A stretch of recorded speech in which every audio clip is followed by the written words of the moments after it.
Hello and welcome to my channel and another Friday Reads on Lindy's Magpie Reads. All right, today another great bunch of books for you. I finished 7 picture books, but I'm not going to talk about those in this video.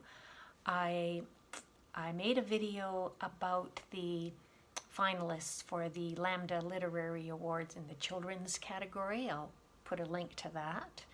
And I'm going to be making another picture book video in the near future. So I'll talk about more picture books in that one. It's this great readathon going on right now called Picture This, and it is for adults to read picture books. So Jack of Spread Book Joy and Shelley Swearingen are co-hosting that. I'll leave information about it. So in this past week, I had one bail, and that was the audiobook of Bernardino Evaristo's memoir, Manifesto, subtitled On Never Giving Up. I listened to about an hour and a half of it. It was fine, but I had watched an author event at one of the online festivals last spring, and some of the content was, exactly what I'd heard her say at this festival. And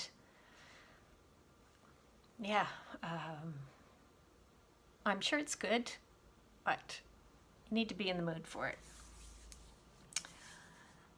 All right, so that leaves 9 books for me to tell you about. And out of those, there are 2 audiobooks. One is nonfiction, one is translated fiction. There are 2 poetry collections, and both of them are by Chinese Canadian writers who were born in China and Hong Kong and came to Canada as girls. One of those poets is a lesbian and one is not, as far as I know. I read 2 literary suspense novels. One of them is in translation. One of them is by an author who lives right here in Edmonton. And I read 1 short story collection, 1 graphic novel, and out of all those books, my favorite is going to be the one that I saved to the very end of this video. So I hope you'll hang in for that. So let's start off with an art book for adults, like a picture book for adults. Always those shiny covers. Oh, there's the end papers. It's called Original Sisters, and it's by the artist Anita Kunz. She is the first Canadian and the first woman to have a solo show at the Library of Congress in Washington, D.C. She's got 154 portraits in here, and they were created as part of a COVID pandemic project. So Anita Kunz spent time researching women and painting portraits of them. And these women span the globe and they span time. She goes right back to prehistoric time. She had to invent or imagine what she thought a woman who was a cave painter looked like. This book reminded me a lot of a couple of books I talked about in my International Women's Day video, which I posted on March 8th. And that was Brazen Women and The Little Book of Feminist Saints. Out of the three, this one's the best. The portraits are just gorgeous. There is an introduction by Roxane Gay, and here's her. There's a portrait of her too. And some of these women I'd heard of, some I hadn't, many I hadn't. And I decided to focus on some of the ones with disabilities because there is a disability readathon going on right now. And it is Erin Hawley and Anna G who are sponsoring this readathon. And it is specifically for books written by disabled authors about disability. So this book wouldn't qualify, as far as I know. Anita Kunz isn't disabled, but she did feature a whole bunch of disabled women in the book, including Princess Alice of Battenberg. She was the mother of Prince Philip of England, and she founded an order of nuns for caring for the sick. She sheltered a Jewish family during the Second World War, and she was born deaf, and she also was diagnosed with schizophrenia. So, disabilities. I hadn't heard of Charlotte Figi. She was 13 when she died in 2020.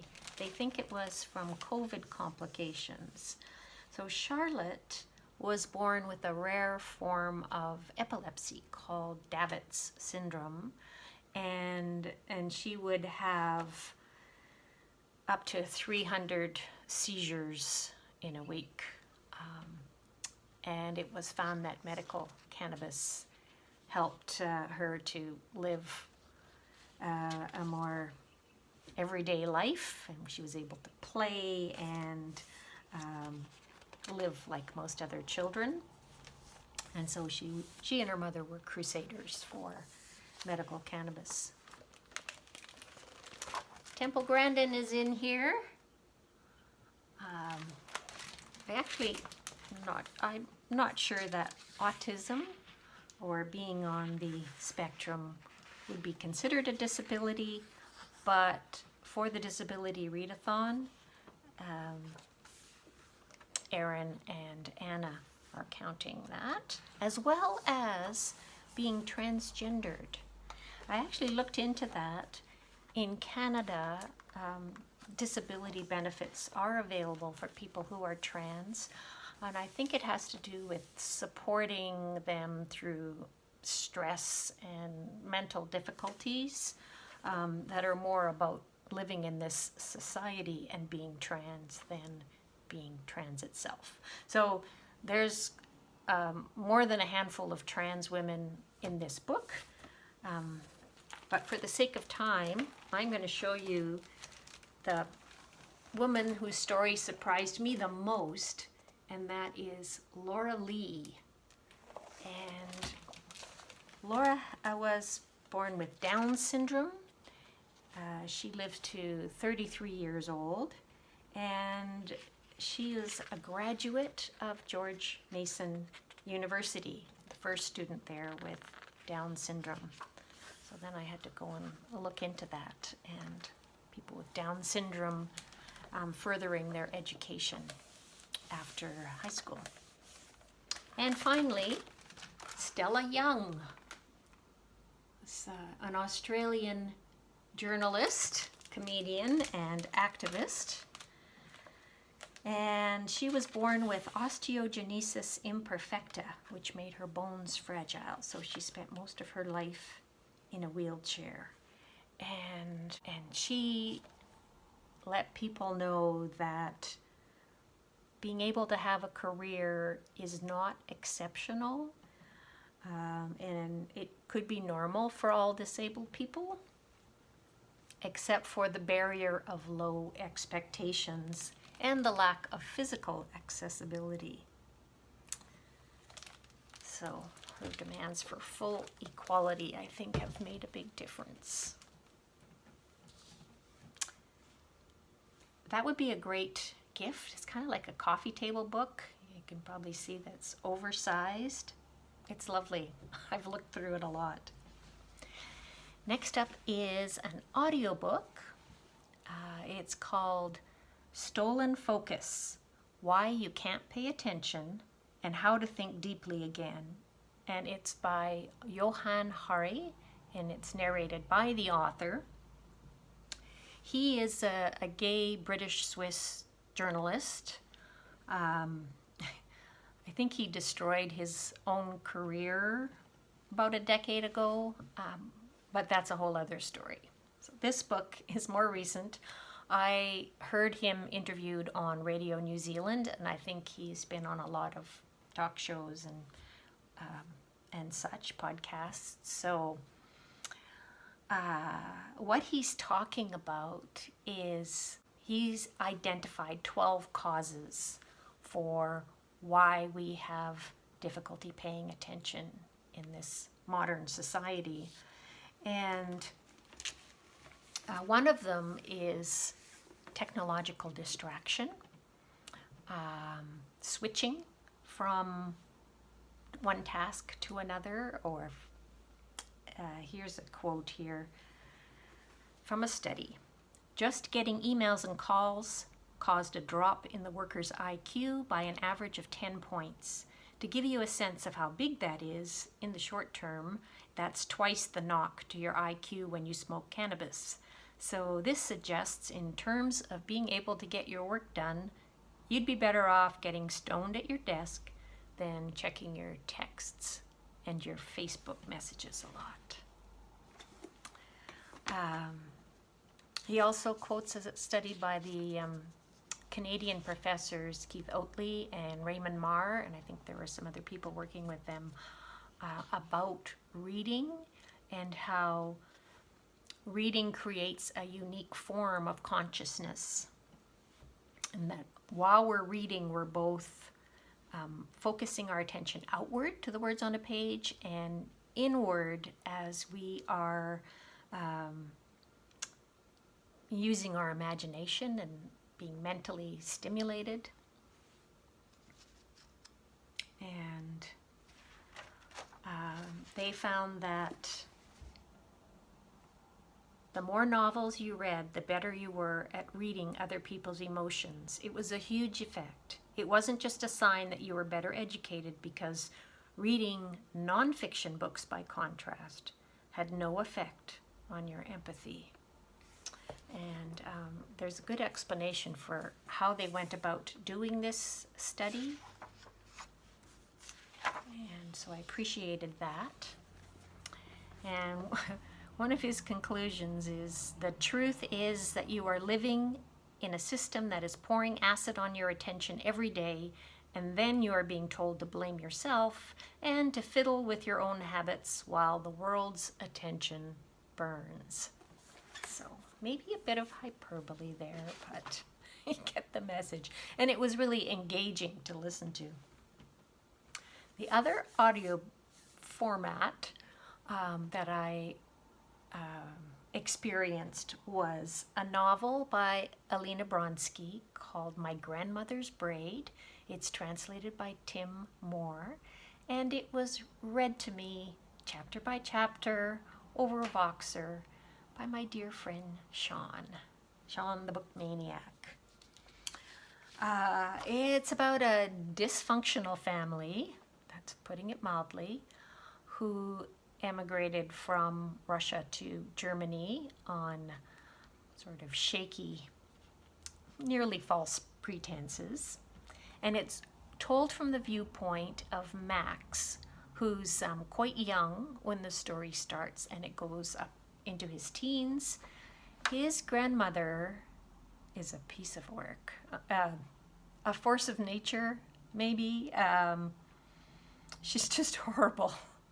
So Alina Bronsky manages to treat her with enough compassion, and there's nuance in there that I came to have more understanding for this very, very difficult person. I liked it a lot better than Sean did. He did chuckle a lot while he was reading, and I chuckled too as I was listening. But there's more to it than the humor, for sure. Another novel in translation is this one, Dog Park, by Sofi Oksanen, and it's translated by Owen Witesman, translated from Finnish. So it opens in Helsinki in 2016. We've got Olenka, a Finnish woman who has been living there for about 6 years under an assumed name. And in the opening scene, a woman from her past finds her. So both of these women worked in the very lucrative international fertility racket, egg donors, surrogacy, that sort of thing. Olenka is so frightened, and how we find out why she's so scared comes to us very slowly in this book. Through flashbacks, we go back to Eastern Ukraine, where both of these women grew up. It's a place of poverty and violence and illegal backyard coal mines and illegal backyard opium production are the main sources of income, really. The book is slow, dark, and suspenseful. By the time I got to the final 100 pages, I did not want to put it down. Yeah. I liked it a lot. And here's another suspense novel of an entirely different feel. What's the Matter with Mary Jane? It is by Candas Jane Dorsey. It is volume 2 in a mystery series. The first one was The Adventures of Isabella. And if you like style, if an unusual writing style is what you're looking for, this is it. Oh man, this is it. Each chapter is a line from the A.A. Milne poem of the title, and within each chapter is the sections have subtitles that are literary or pop culture references. It doesn't matter if you don't recognize them all. The voice of the woman who's the central character is really strong, really different. We never know her name. We didn't know it in the first book. We don't know it in this one. But it's from her point of view. I should just give you an idea of the style. I generally lead a pretty simple life. If it hadn't been for the need to save the world through social justice crusades, I'd have been just as happy to settle down behind a picket fence somewhere. ... Oh, maybe not. Not the picket fence type. And then there's reference to a footnote. The footnote says, more of a picketer, my editor suggests. And she has a cat with a lot of personality. She used to call it Fuckwit, but she's renamed it Bunnywit so as not to offend people. And she says, how normative is that? Candas Jane Dorsey, by the way, uses both she and they pronouns, and her main character here is bisexual. And speaking of sex, I generally skip sex scenes in books. Not interested. This book has a kind of sex scene that I like. It's only about 3 sentences long, so I'll read it to you just so you know where I'm coming from, and again, style in this book. Eventually saying I love you can become a habit, but at first it's a trigger for some serious physicality, if you get my drift. I would have to say it was some of my best physicality ever. There may have also been some schmaltz. I'll never tell. That's that. So, yeah, someone from her past shows up. She's got a whole big story. There's a couple of really rich guys. There's the social justice issue, which is homeless people in this book. And it assumes that the reader is smart and that they will figure things out. Everything's not just handed to you. And it is entirely postmodern, entirely enjoyable. It's just really playful and fun. Next up, I have 2 poetry collections. I picked up The Language We Were Never Taught to Speak by Grace Lau because it is on the Lambda Literary finalist list for lesbian poetry. And it's great. It's really good. These are the kind of poems that are clear right from the first reading. There's one called The Perfect Groupie that is set back into the teenage years. Imagine your room, boy band poster, dreaming of these boys, their hair, their clothes, their songs, their dances. They were the perfect blueprint for a little girl who longed to be a teenage heartthrob, the kind of girl a girl could love. Yeah. And yeah, that's all I'll read from this one. The Language We Were Never Taught to Speak. An interesting thing is that she uses occasional Chinese characters in the book, and so does Isabella Wang. In Pebble Swing,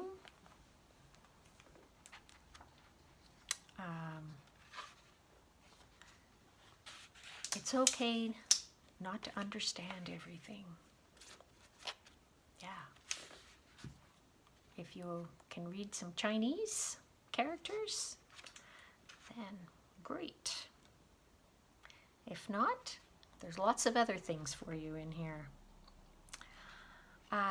A lot of the poems in Isabella Wang's book are ghazals,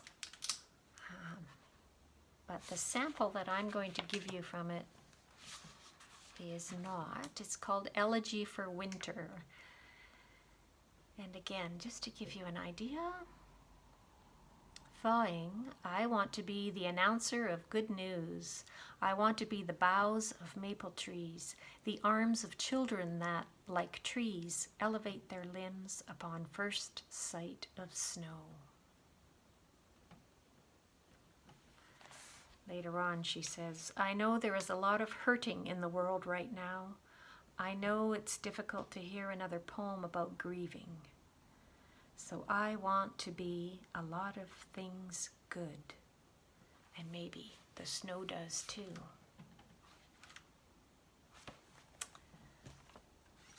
Yeah, both are excellent. And next up, another Asian author.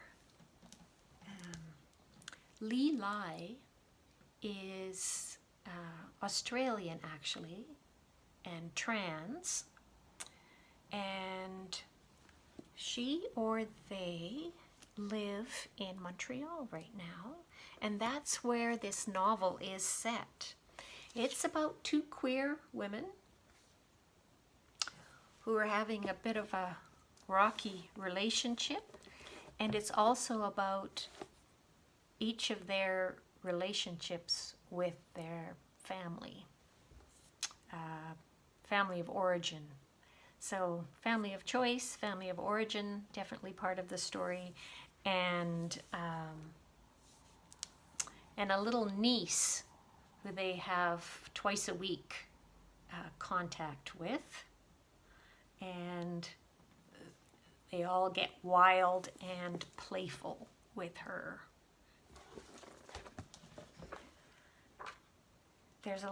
This entire book is mostly told through dialogue, and their faces when they're playing and imagining look kind of monstrous like that. But then they're back to everyday life. This is sad and also good for the heart, and I don't know why it hasn't received more attention. It's a debut, and it came out last spring. I waited for a long time to get it from the library, and I think it was an access issue because it was on order for months and months and months. Anyway, the art is lovely. There's gouache and just these fine lines. I won't show a naked part. And final book, my favorite book of the week, Gordo by Jaime Cortez, who's a gay Mexican-American writer. And these short stories, almost all of them are told from the viewpoint of this Mexican-American kid, Raimundo, and everybody calls him Gordo because he's fat. He's growing up in farm worker camps in California, and in one of the stories, Fandango, he hangs out on the periphery of the men from the workers' camp. They're having a piss up around the fire, and what he says is, maybe I can learn to be a normal boy, a real boy, instead of me. His voice is just so great. In Fandango, he talks about his uncle bringing the music to the party. My Tio always carries in his stack of records, but to be honest, he only needs to bring one, because most of the night they play one thing again and again. Vicente Fernandez. Oh my God. It's always and forever Vicente. Vicente doing rancheras. Vicente doing boleros. Vicente shouting out the gritos. Ay, ay, ay. Vicente is the king of the drunk guys who are only happy when they're sad. And there was this other story called El Gordo, where his dad comes home with an unexpected present for him, and it's a box full of wrestling gear, and he pulls out the wrestling boots. Gordo sees that they're white with silver stripes and silver laces, and they've got little pom-poms hanging on them, and he's so happy. He says, they're so pretty. And his father is not happy at that reaction, as you can imagine. Fantastic, fantastic collection of short stories. I really loved it.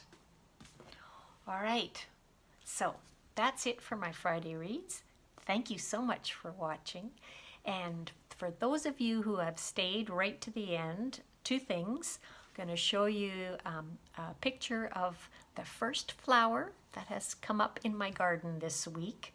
Soon there'll be many more to join it, but we still got some snow on the ground. But this little flower is a pushkinia, a striped squill.